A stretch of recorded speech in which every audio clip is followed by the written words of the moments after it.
이사야서 36장에서부터 39장에 이르기까지 히스기야가 등장하는데, 사실 이사야서의 그 66장까지 있는데 크게 두 부분으로 나누게 되면은 전반부에 1장부터 39장까지, 그리고 40장에서부터 66장까지 해당됩니다. 근데 그 마지막, 전반부의 마지막으로 등장하는 인물이 히스기야입니다. 히스기야가 등장할 당시, 히스기야가 등장했을 때는 참 국가적인 위기가 있었죠. 아수르의 위험도 있었고, 그 위험 속에서 극적으로 구원해내는, 이스라엘 백성들을, 남유다 백성들을 구원해낸 그런 영과도 같은 그러한 존재로 비춰집니다.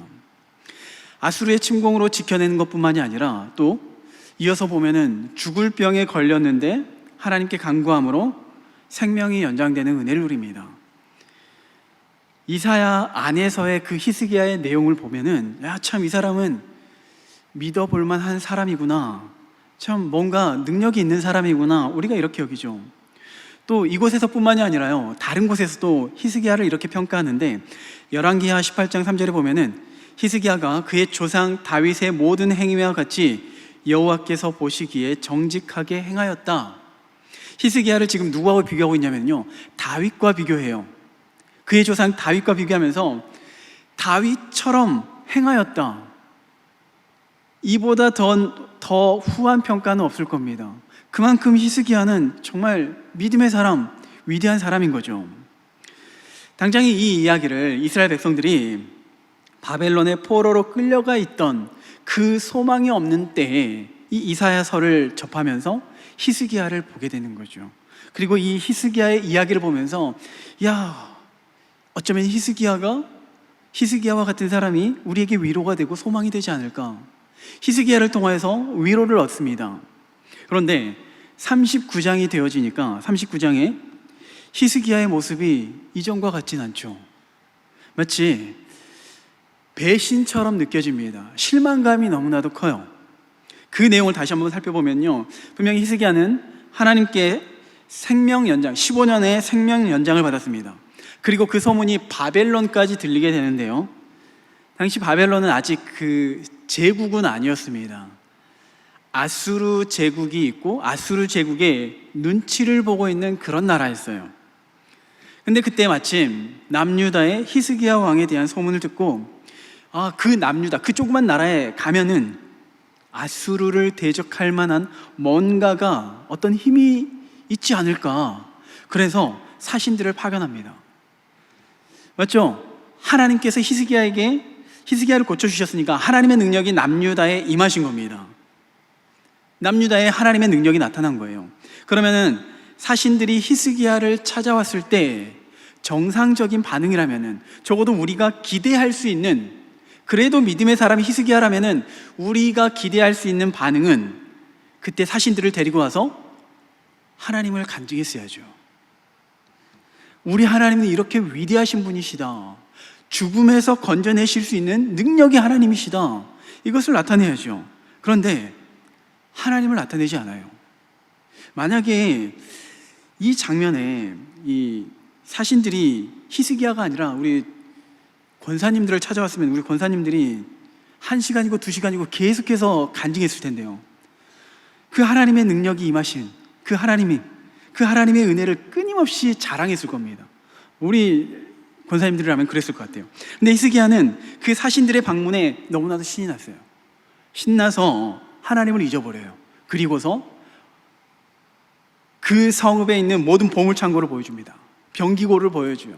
그리고 내가 이런 사람입니다, 내가 이런 존재예요, 자신을 드러내기 시작하는 거죠. 어쩌면 히스기야의 마음에는 그 바벨론이라는 그 나라, 그 바벨론의 마음을 얻고자 하는 마음이 있지 않았나 싶어요.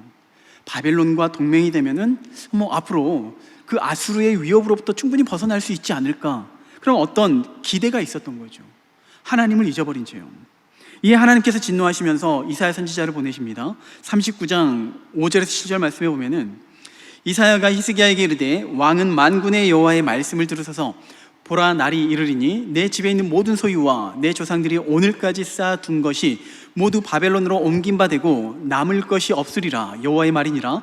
또 내게서 태어날 자손 중에서 몇이 사로잡혀 바벨론 왕궁의 환관이 되리라 하셨나이다. 자, 하나님께서 지금 이사야 선지자를 통해서, 이사야를 통해서 히스기야에게 심판의 메시지를 전하고 있습니다. 이 말씀 속에서 하나님의 진노가 느껴지죠. 그런데 히스기야의 반응은 그 하나님의 진노를 깨닫지 못해요. 그리고서 이렇게 반응합니다. 8절 말씀이에요. 히스기야가 이사야에게 이르되 당신이 이른바 여호와의 말씀이 좋소이다 하고 또 이르되 내 생전에는 평안과 견고함이 있으리로다. 내 후손이 포로로 끌려가든 상관없어요. 어차피 저는 나 때는 그래도 평안할 거잖아요. 괜찮아요. 굉장히 이기적인 모습이지 않나요? 우리가 기대했던 그런 히스기야의 모습이 아니죠. 그리고 39장은 이러한 히스기야의 조금 이상한 그런 고백, 좀 이상한 모습으로 끝나버려요. 뭔가 찝찝한 생각이 들죠. 그리고 이 39장까지의 내용을 접하게 되는 그 이스라엘 백성들이 어떤 생각을 하게 될까요? 아니, 어떻게 히스기야가 그럴 수가 있는가? 어떻게 믿음의 사람이라고 불리는 이 히스기야 왕이 그럴 수가 있어? 어떻게 하나님의 은혜를 누린 그 히스기야 왕이 그럴 수가 있는가? 이런 배신감을 느끼게 될 거예요. 그런데 이 배신감은요, 이 배신은 알고 보면은 히스기야의 배신만이 아니에요. 실상은 누구의 배신이냐면은 이 히스기야의 모습을 통해서 이스라엘 백성들, 남유다의 백성들을 보여주는 거예요. 하나님께서 천지를 창조하시면서 아담과 하와에게 에덴 동산을 부어주셨죠. 에덴 동산을 주시면서 그것을 경작하면서 정말 하나님의 은혜를 만끽할 수 있도록 베푸셨습니다. 그런데 아담과 하와가 선악을 알게 하는 열매를 먹음으로써 하나님을 배신합니다. 그 배신의 역사가 시작되는 거죠. 그리고 이스라엘 백성들이 적과 꿀이 흐르는 가나안 땅에 정착하게 됐습니다. 하나님께서 함께 하셔서 여호수아 시대에 그 가나안 땅을 정복하고 이제는 그 땅에서 적과 꿀을 누리는, 하나님의 은혜를 누리는 그러한 삶을 살아야 되는데 하나님을 배신하죠. 우상을 섬기기 시작합니다. 그리고 이사야서 자체가 이스라엘 백성들의 배신에 의한 책망으로부터 이 성경이 시작해요.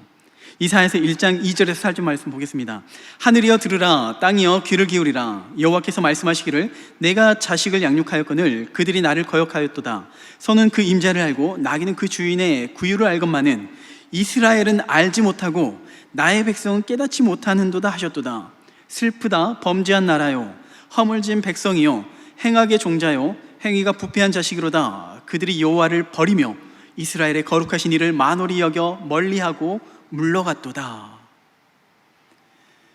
알고 보니까 히스기야의 배신, 어떻게 히스기야가 그럴 수가 있어요, 이러한 마음이 들지만은 그 히스기야의 배신이 히스기야의 배신만이 아니라 온 인류의 배신이었던 거죠. 그들의 조상 아담에서부터 끊임없이 배신의 배신이 이루어졌던 겁니다. 그리고 그 이후에도 마찬가지입니다. 신약에서도 마찬가지죠. 하나님께서 친히 이 땅 가운데 오십니다. 예수님께서 이 땅에 오시죠.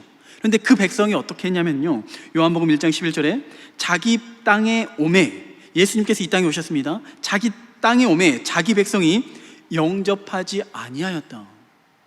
영접하지만 않았습니까? 영접만 안 했습니까? 오히려 죽이고 십자가에 매달렸죠. 사실 우리는 성경 안에서 이 어떤 한 사람의 인물을 바라보면서 어떻게 그럴 수가 있는가? 어떻게 그럴 수가 있어? 그런데 사실은 그 사람이 나라는 사실을 기억해야 됩니다. 우리 역시 하나님을 끊임없이 배신하고 배신했던 존재라는 것을 깨달아야 돼요. 우리가 죄인이라는 거죠. 그래서 참 이 말씀을 묵상하면서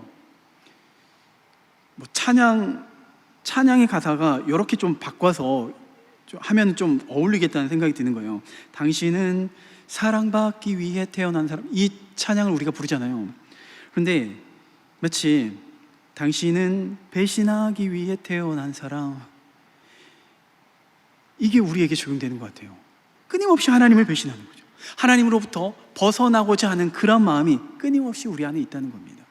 그런데 문제는 그 배신, 하나님이 싫어서 떠났으면요 잘 살아야 되잖아요. 행복해야 되잖아요. 그런데 그러지 못하죠. 그럴 능력도 안 되고 그럴 자격도 안 됩니다. 하나님을 떠난, 하나님을 배신한 백성은요 비참한 삶을 살 수밖에 없습니다. 그 비참한 모습이 탕자의 모습 속에서, 예수님께서 비유로 말씀하신 그 탕자의 모습 속에서 잘 나타나고 있는 것 같아요. 탕자의 비유를 생각해 보면요, 아버지의 품에 있을 때는 탕자가 먹을 것에 대해서 걱정하지 않았죠. 풍요롭게 지냈습니다. 그런데 아버지를 배신하고 떠납니다. 아버지에게 내 분깃을 달라고 하는 거예요. 내 재산을 달라는 겁니다. 아버지가 버젓이 살아 계시는데, 아버지 돌아가시면 나에게 올 그 분깃을 지금 주세요. 이게 무슨 말이냐면, 아버지 차라리 지금 얼른 천국에 가세요, 이런 말이거든요. 아버지를 배신하고 떠나는 거죠. 그곳에서 흥청망청 쓰면서 마음껏 살아나옵니다. 그런데 아버지를 배신하고 떠났으면 잘 살아야죠. 행복해야죠. 그런데 그 결과가 뭐냐면은 먹을 것이 없어요. 그 땅에 기근이 들다 보니까 가장, 유대인의 입장에서 가장 천하게 여겨지는 그 돼지치는 일을 하게 됩니다. 돼지치는 일을 하게 돼요. 그리고 여전히 배가 고파요. 여전히 배가 고프면서 돼지가 먹는 그 열매로 좀 연명해보고자 하는데, 그것마저, 그 쥐염 열매마저 없어요. 꼼짝없이 죽게 생긴 겁니다. 누가복음 15장 13절에서 16절 말씀입니다. 그 후 며칠이 안 되어 둘째 아들이 재물을 다 모아가지고 먼 나라에 가 거기서 허랑방탕하여 그 재산을 낭비하더니 다 없앤 후 그 나라에 크게 흉년이 들어 그가 비로소 궁핍한지라 가서 그 나라 백성 중 한 사람에게 붙여 사니 그가 그를 들로 보내어 돼지를 치게 하였는데 그가 돼지 먹는 쥐염 열매로 배를 채우고자 하되 주는 자가 없는지라. 정말 비참한 인생, 비참한 바닥에 떨어지는 그 모습이 탕자의 모습이고요, 하나님을 떠난 배신의 결과가 이 모습이라는 겁니다. 그 모습이 지금 이스라엘 백성이라는 거예요. 이스라엘 백성들이 하나님을 배신했고 그 배신의 결과 나라가 멸망하죠. 나라가 망합니다. 가족들은 뿔뿔이 흩어졌습니다. 생사를 알 수 없을 거예요. 내가 마음대로 할 수 있는 게 아무것도 없어요. 내가 노력해봤자 아무것도 얻을 수가 없어요. 그냥 비참한 노예의 삶을 살아갑니다. 소망이 없습니다. 신세 한탄을 해봤자 물릴 수도 없어요. 누구를 원망해봤자 이게 아무것도 바뀌지 않아요. 오늘도 소망이 없는데 비참한 건 내일도 소망이 없어요. 모레도 소망이 없어요. 계속해서 더 깊은 절망, 그 수렁에 빠지는 것 같습니다. 이게 이스라엘 백성들의 현재의 상황이에요. 이 이사야서를 듣고 있는, 이 이사야의 말씀을 듣고 있는 이스라엘 백성들의 현재 상황이라는 거죠. 배신한 결과 이스라엘 백성들의 모습이 이렇다는 겁니다. 그런데 39장까지의 내용이 그렇다면 40장에 들어서서 분위기가 싹 달라져요. 분위기가 완전히 바뀌어요. 1절에서부터 너희는 위로하라, 내 백성을 위로하라 말씀하시죠. 우리 1절 말씀을 한번 함께 읽어보겠습니다. 함께 읽습니다. 너희의 하나님이 이르시되 너희는 위로하라, 내 백성을 위로하라. 하나님께서 지금 이스라엘 백성들을 위로하시겠다는 거예요. 내 백성을 위로하라.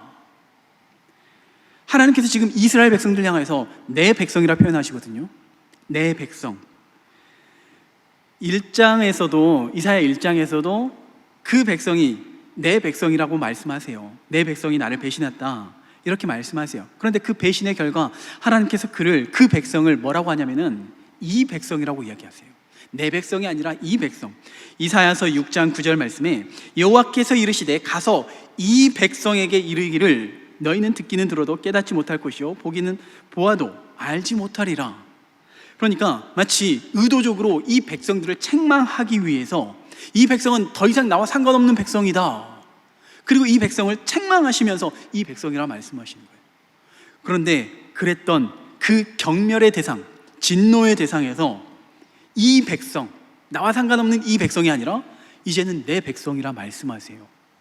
내 백성이라는 이 표현, 그냥 내 백성, 그냥 표현할 수도 있겠지만요, 이 내 백성의 의미가 뭐냐면요, 내 백성이라는 이 표현의 의미, 그 의미를 생각해 보는데요, 하나님께서 이스라엘 백성들에게 모세를 통해서 주신 말씀이 있어요. 모세를 통해서 출애굽하잖아요. 모세에게 그 이스라엘 백성들이 앞으로 어떠한 백성이 될 것인지 그 약속의 말씀을 주시는 게 출애굽 6장 7절 말씀이거든요. 너희를 내 백성으로 삼고 나는 너희의 하나님이 되리라. 그 이스라엘 백성들, 애굽의 노예 생활하고 있는 그 백성들을 향해서 그 백성이 내 백성이 될 것이다, 나는 너희의 하나님이 될 것이다, 이것을 약속하시는 겁니다. 심지어 그 모습, 그때의 모습이 어떠했냐면은 노예의 신분이었잖아요. 애굽에서 자유가 없는 노예의 신분이었어요. 그들이 얼마나 잘났는지, 얼마나 못났는지, 무슨 죄를 지었는지, 얼마나 하나님을 경외했는지 아무런 상관없어요. 그 고통 가운데 있는 그 이스라엘 백성들을 바라보면서 그 고통에서 내가 건져주겠다. 왜냐하면 너희는 나의 백성이 될 거니까. 내가 구원해 주겠다. 왜냐하면 내가 너희를 택한 백성이기 때문에. 이러한 메시지를 담는 선포가 40장 1절에서 이야기를 하고 있는 겁니다. 내 백성을 위로하라. 내 백성을 위로하라. 그 말씀이 이 말씀인 거예요. 그런데 하나님께서 이렇게 내 백성을 위로하라고 말씀하시는데, 이 내용을 보면은 지금 하나님께서 선포하신 말씀인데 지금 당사자인 이스라엘 백성들에게 직접 말씀하시는 건 아니에요. 너희는 위로하라, 내 백성을 위로하라. 이 너희가 지금 누군지 잘 모르겠어요. 누구에게 이야기를 하고 있는지. 그래서 70인역 성경을 보면요, 그 성경에서는 제사장들에게 너희는 내 백성을 위로해라, 이렇게 이야기를 하기도 하고, 또 탈굼역이 있습니다. 탈굼. 이스라엘 백성들이 바벨론의 포로가 되죠. 바벨론의 포로가 끌려간 그 세대는요, 히브리어를 잊어버립니다. 히브리어를 잃어버리기 때문에 그 히브리어로 기록되어져 있는 성경을 아람어로 번역하면서 조금 해설을 더한 게 탈굼이에요. 그 탈굼에서는 선지자들에게 하신 말씀으로 되어 있어요. 그리고 어떤 학자들은 이 내용이 지금 땅에서 이루어지는 것이 아니라 천상에서 이루어지는 장면이다. 천사들을 모아놓고 하나님께서 선포하시는, 그 천상의 회의 속에서 선포하시는 말씀이다 라고 이렇게 이야기를 하거든요. 근데 사실 그 대상자가 누구인지는 사실 중요하지 않습니다. 누구에게 이야기를 했는지. 중요한 것은 지금 이 말씀을 선포하고 있는 하나님이 어떠한 모습으로 선포하고 있는지, 어떠한 모습인지, 하나님이 어떠한 모습인지 눈여겨볼 필요가 있거든요. 우리는 그 사람들과의 관계 속에서 아무리 친하고 또 사랑하는 관계라 할지라도 말 한마디에 의해서 오해를 하는 경우가 종종 있습니다. 말도 그렇고 행동에 의해서 오해를 할 수가 있죠. 오해가 들어오면요, 서운한 감정이 들죠. 서운한 감정이 들게 되면은 사랑하는 관계라 할지라도 저 사람이 나를 진짜 사랑하기는 하나? 이런 생각이 들어요. 특히 이제 부부 관계 속에서 그런 생각이 들 때가 있죠. 아, 정말 나를 사랑하긴 하나? 나를 존중해 주긴 하나? 이런 감정이 들더라도요, 어느 정도 신뢰가 되어 있는 관계라면, 신뢰가 쌓여 있는 관계라면요, 충분히 이겨냅니다. 그 사람이 그럴 리가 없는데, 그 사람의 성품상 뭔가 내가 오해하고 있는 것은 아닐까? 이렇게 오해가 풀려질 수 있는데, 아직 서로에 대한 신뢰가 쌓이지 않는다면요, 이러한 감정에 의해서 문제가 생길 수가 있습니다. 어쨌든 상대방이 아무리 나를 사랑하고 잘해준다 할지라도 오해가 생길 수가 있는 거죠. 지금 이스라엘 백성들은 하나님을 지금 어떻게 생각하고 있냐면요, 하나님은 나를 사랑하실까? 하나님은 나를 너무나도 사랑하세요. 이런 분위기는 아니라는 거죠. 바벨론의 포로로 끌려가 있는 상황에서 어쩌면은 하나님은 나를 버리셨구나, 하나님은 나를 버리셨구나, 이러한 마음이 있다는 거예요. 그래서 이 하나님의 선포하는 메시지가 마음에 안 와닿을 수가 있는 거예요. 그래서 이 1절, 2절의 내용이 우리에게 무엇을 이야기하냐면요, 영화나 드라마를 보면은요, 가끔 주인공의 속마음을 보여줄 때가 있습니다. 상대방과 이야기를 하는데 상대방이 오해를 해요. 오해를 하면서 예를 들어서 사랑 감정에서 삐져버려요. 마음은 그게 아닌데 상대방은 모릅니다. 그런데 그 영화를 보고 있는, 드라마를 보고 있는 우리는 알고 있죠. 그 사람의 행동, 그 사람이 말하는 것. 상대방은 그 사람의 행동이나 말에 대해서 듣지도 못하고 보지도 못했지만은 우리는 그 영화 속에서 이미 보았기 때문에 그 사람이 어떤 마음인지, 사랑하는 마음으로 혹은 미워하는 마음으로 했구나, 이것을 알고 있는 거예요. 성경에서도 그렇습니다. 성경에서도 글로 되어 있지만요, 보통 그러한 역할을 이 성경 나레이터가 이야기를 해줘요. 나레이션으로 이야기를 하는데, 성경 인물들이 대화를 주고 받더라도 그 속마음까지는 그 사람이 모르잖아요. 그래서 무슨 생각하고 있는지 우리에게 친절하게 알려주는 그 설명이 있는데, 예를 들면은 요셉이 꿈을 꾸죠. 요셉이 꿈을 꿉니다. 꿈을 꾸고 형들에게 알려줍니다. 들려주죠. 그런데 형들에게 무지하게 혼나죠. 그리고 또 한 번, 두 번째 꿈을 꿉니다. 또다시 그 꿈에 대해서 형들에게 이야기를 해줘요. 그리고 아버지에게도 이야기를 해줍니다. 아버지인 야곱에게도 이야기를 해줘요. 그런데 그 아버지가 요셉을 혼내요. 그럼 요셉 입장에서는 내가 꿈 얘기를 했더니 아버지한테 혼났다, 이것으로 끝나잖아요. 자, 창세기 37장 9절에서 10절인데요. 요셉이 다시 꿈을 꾸고 그의 형들에게 말하여 이르되, 내가 또 꿈을 꾼즉 해와 달과 11별이 내게 절하더이다 하니라. 그가 그의 꿈을 아버지와 형들에게 말하매 아버지가 그를 꾸짖고 그에게 이르되, 내가 꾼 꿈이 무엇이냐? 나와 내 어머니와 내 형들이 참으로 가서 땅에 엎드려 내게 절하겠느냐? 분명히 요셉의 입장에서는 아버지의 꾸짖음이 좀 서운할 수 있어요. 그런데 야곱의 그 속마음을 우리에게 알려줍니다. 이어서 11절에 나레이터가 추가적으로 설명을 해준대요. 그의 형들은 시기하되 그의 아버지는 그 말을 간직해 두었더라. 요셉의 그 말을 그냥 흘려보내지 않아요. 그냥 무작정 혼낸 게 아니에요. 그 마음에 간직했다는 거죠. 마치 이러는 거예요.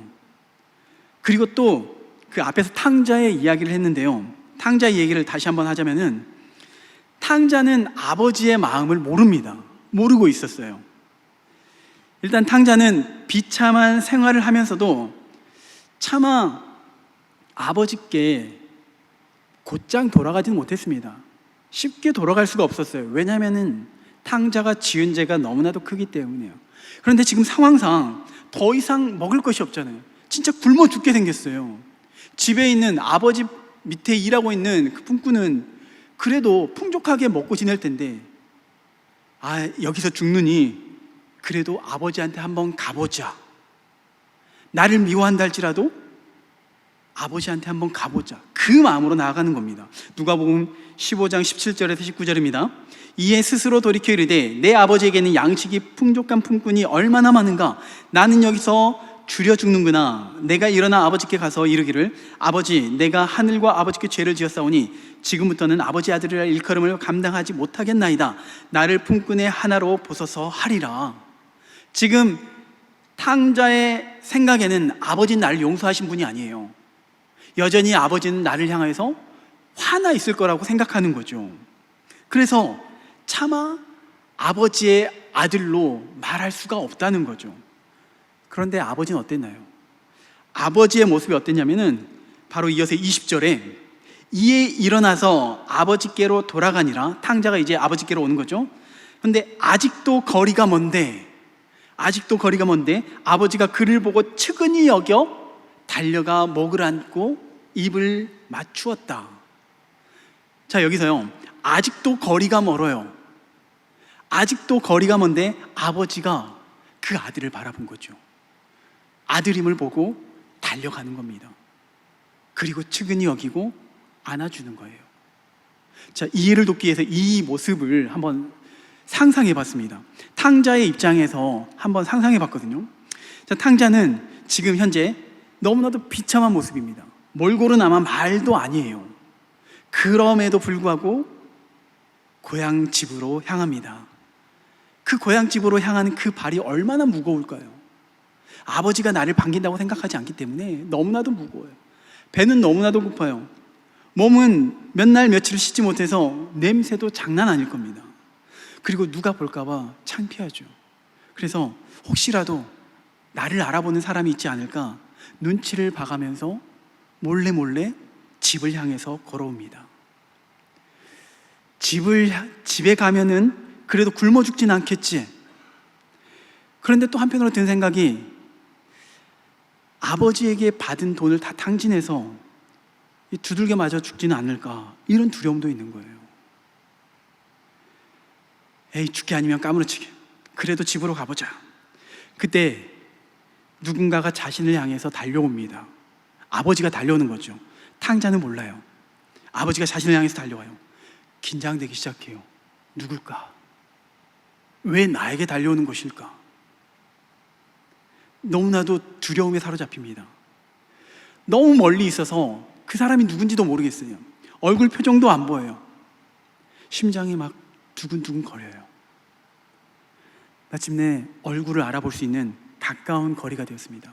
얼굴을 보니까 낯설지가 않아요. 아버지인 거죠. 아버지의 모습을 보니까 환하게 웃으면서 나를 반겨주고 있는 그 모습.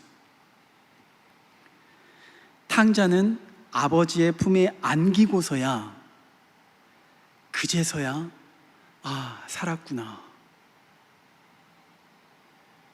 그 안에 가득했던 두려움이 사라지는 겁니다.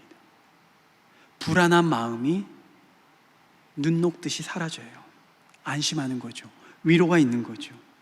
어쩌면 탕자는 그때 그날의 아버지의 얼굴을 평생 잊지 못할 겁니다. 탕자는요, 아버지의 얼굴을 보고 그 팔에 안기고 난 이후에야 아버지의 마음을 알게 되었습니다. 비로소 그때서야 알게 됐어요. 그런데 우리는 이미 탕자의 아버지가 어떠한 마음인지 알고 있습니다. 어떻게 알고 있냐면요, 짧은 구절이에요. 아직도 거리가 먼데 아버지가 그를 봤다는 것은요, 지금 아버지는 아들이 언제 나에게 다시 돌아올까, 언제 집으로 돌아올까, 눈이 빠지도록 기다리고 있는 거예요. 어쩌면 아버지 입장에서 생각해 보면요, 아버지는 아들이 어느 나라로 갔는지 소문을 통해서 들었을 겁니다. 그런데 그 나라에 흉년이 생긴 거예요. 기근이 생긴 겁니다. 아니, 내 아들이 간 나라가 기근이 생겼으니 문제가 생긴 거죠. 이 아들이 밥은 먹고 다니는가, 걱정이 이만저만 아니에요. 하루빨리 나에게 오면은 내가 따뜻한 밥을 줄 텐데 오매불만 기다리는 거예요. 근심 걱정하면서 아들을 기다리고 있는 겁니다. 아버지는 한 번도 아들을 원망하거나 미워해 본 적이 없었던 거죠. 이 모습을 오늘 본문에서 그런 탕자의 아버지의 모습이 하나님이시다는 것을 우리에게 알려주고 있어요. 이스라엘 백성들, 당장의 그 이스라엘 백성들은 몰라요. 하나님이 우리의 백성, 내 백성을 위로하라고 하셨는지, 왜 그 말씀을 하셨는지, 언제 누구에게 하셨는지 우리는 알지 못해요. 이스라엘 백성들은 알지 못하는데 하나님께서 이 성경을 통해서 의도적으로 보여주십니다. 하나님이 지금 어떠한 분이신가, 하나님이 지금 이스라엘 백성들을 어떻게 생각하시는가, 이스라엘 백성들을 향한 그 마음이 어떠한가 보여주시는 거예요. 그리고 이 내용을 통해서 마침내 사랑하는 나의 백성이 그 노역의 때가 끝났고 그 죄값을 다 치루었구나. 그러면은 40장 1절 2절 말씀을 우리가 그냥 읽었잖아요. 너희는 하나님이 이르시되 너희는 위로하라, 내 백성을 위로하라. 그냥 의미 없이, 그냥 감정 없이 읽는 게 아니라요, 하나님이 지금 어떠한 심정으로 지금 이 말씀을 하고 계시는지 우리는 이해할 수가 있게 되는 겁니다. 지금 탕자의 아버지가 그 탕자를 품에 안고서 하인들에게 이야기를 하죠. 새 옷을 입히고 소를 잡아라. 어떤 심정으로 그 이야기를 했을까요? 죽었던 아들이 다시 살아서 내게 돌아왔으니까 얼마나 기쁩니까? 지금 축제를 벌여야 한다. 그만큼 기쁨의 표정으로 탕자의 아버지가 이야기하는 것처럼 하나님께서 오늘 40장에서 이렇게 선포하고 있는 거예요. 얼마나 기뻐하시는지. 이스라엘 백성들이 이제는 포로 생활이 끝이 나고 자유인이 되고 다시 하나님의 백성이 되어서 하나님의 은혜 안에 거할 수 있게 된 사실에 대해서 누구보다도 기뻐하시는 분이 하나님이시라는 것을 우리에게 알려주고 있는 겁니다. 우리는요, 하나님에 대해서 완벽하게 이해할 수 없어요. 완벽하게 이해할 수 없고 늘상 많은 오해를 하고 살아갑니다. 어쩌면은 우리가 하나님 앞에 간구하는 그 기도 제목이 응답되지 않을 때 그때 오해하게 되죠. 또 그때 실망하게 되죠. 또 분명히 나는 교회를 위해서 헌신하고 봉사하는데 왜 내 삶은 이렇게 계속해서 어려운 문제들이 생기는 것일까? 하나님 어떻게 그럴 수가 있나요? 하나님 나를 버리신 거 아닌가요? 실망할 수가 있습니다. 우리는요, 우리의 신앙생활 가운데, 우리의 삶 속에서 하나님의 사랑이 느껴지지 않을 때가 있습니다. 너무나도 많이 있어요. 그런데 우리가 깨달아야 되는 것이 뭐냐면은 하나님은 한 번도 우리를 사랑하시지 않는 적이 없다는 겁니다. 하나님은 한 번도 우리를 미워하신 적이 없어요. 서운하게 하겠죠. 죄를 짓는 그 모습을 보면서 화가 나시죠. 그러나 한 번도 우리를 버리신 적이 없다는 거예요. 우리를 너무나도 사랑하시는 거예요. 그 징표가 뭐냐면은 예수님을 친히 우리에게 보내주셨잖아요. 우리를 너무나도 사랑하시기 때문에 아들을, 독생자이신 예수 그리스도를 죽이시기까지, 그 아들을 죽이시면서까지 우리에게 사랑을 나타내 보이신 분이시잖아요. 그 하나님이 여전히 우리와 함께 하신 줄로 믿으시기 바랍니다. 그 하나님께서 여전히 우리의 걸음을 인도하시는 줄로 믿으시기 바랍니다. 때로는 힘들고 어려운 상황 속에서요, 그 사랑의 하나님을 기억하면서 붙드셔야 돼요. 그래야지 우리가 때로는 힘들고 어려운 상황 속에서 마치 탕자의 삶이 된다 할지라도 다시 그 하나님을 기억하면서 우리는 하나님 앞에 나아갈 수가 있는 겁니다. 하나님의 사랑이 우리 안에 충만하게 깨달아질 때, 그럼에도 불구하고 우리는 다시 하나님께로 나아갈 수 있는 힘과 용기를 얻게 되어진다는 겁니다. 자, 이제 실질적으로 이제 하나님께서 내 백성을 위로하신다고 말씀하셨는데, 그러면은 어떻게 하나님께서 우리를 위로하시는가, 그 점을 살펴보려고 하는데요, 우리 3절 말씀을 함께 읽겠습니다. 3절 함께 읽습니다. 외치는 자의 소리여 이르되 너희는 광야에서 여호와의 길을 예비하라. 사막에서 우리 하나님의 대로를 평탄하게 하라. 여호와의 길을 예비하라. 하나님의 대로를 평탄하게 하라. 이게 위로의 방법입니다. 무슨 말이냐면요, 하나님께서 친히 우리에게 찾아오시는 게 이게 위로가 된다는 거예요. 사실 우리가 생각했을 때는 돈이 있고 자녀들이 좀 잘 풀리고 또 든든한 직장이 있고 뭔가 세상적으로 풍족해질 때 이게 우리에게 위로가 된다고 생각해요. 맛있는 거 먹고 좋은 곳에 갈 때 이게 우리의 위로가 된다고 생각하거든요.